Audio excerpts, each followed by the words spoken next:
গাঁৱৰ ঘৰত শাকৰ বাৰীখনত এয়া দেখিছে ডাঙৰ মানিমুনি আৰু সৰু মানিমুনি ইমান ধুনীয়াকৈ হৈ আছে। তাৰ পৰাই কেইডালমান মই উঠাই আনিছিলোঁ আৰু এতিয়া মই পানীত অকণমান সময় তিয়াই ৰাখিছোঁ। বালি আছে, পানীত তিয়াই ৰাখিলে বালিখিনি সোনকালে গুচি যাব, সেইবাবে মাছখিনি ভজা হোৱালৈকে মই সেইখিনি তিয়াই ৰাখিছোঁ। এতিয়া দেখিছে ভাঙন মাছৰ লগত মই মানিমুনিৰ জোল বনাম, সেইবাবে মাছখিনি ধুনীয়াকৈ ধুই পখালি ভাজি ল'লোঁ আৰু এতিয়া মানিমুনিখিনিও ধুনীয়াকৈ ধুই ল'লোঁ। লৈ মিক্সিৰ জাৰটোত আদা, নহৰু, কেঁচা জলকীয়া দি এটা পেষ্ট বনাই ল'ম।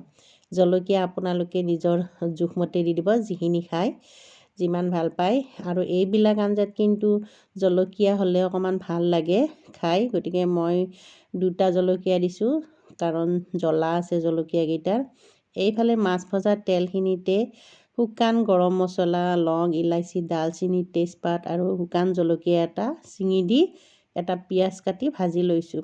লৈ কাটি ৰখা আলুখিনিও দি দিছোঁ আৰু তাৰ পিছতে দি দিছোঁ মছলাৰ পেষ্টখিনি। মছলা মানে আদা, নহৰু আৰু মানিমুনিৰ পেষ্টখিনি দি জোখমতে নিমখ, হালধি এইখিনি দি দিছোঁ। জিৰা গুড়ি এচামুচ আৰু গৰম মছলা এচামুচ দি দিছোঁ। এইখিনি উতলি অহাত ভাজি ৰখা মাছখিনিও দি দিছোঁ। অকণমান গোটা হোৱা যেন লাগিছে, সেইবাবে মই অকণমান পানীও দি দিছোঁ। দি এতিয়া ভালদৰে উতলাই ল'ম। এয়া দেখিছে ইমান ধুনীয়াকৈ উতল আহিছে। এই জোলখন খাই মই বিৰাট ভাল পাওঁ, গতিকে চৰ্দি তৰ্দি হ'লে এই জোলখন খাই খুব ভাল লাগে। লগতে মাছৰ পেটু দি শাক ভাজিছিলোঁ আৰু এইফালে মাছৰ পেটু দি ভাত ভাজিছোঁ আৰু এয়া মানিমুনিৰ জোল। গতিকে এই মানিমুনিৰ জোলখন আপোনালোকে কোনে কোনে খাই ভাল পায় মোক জনাবচোন।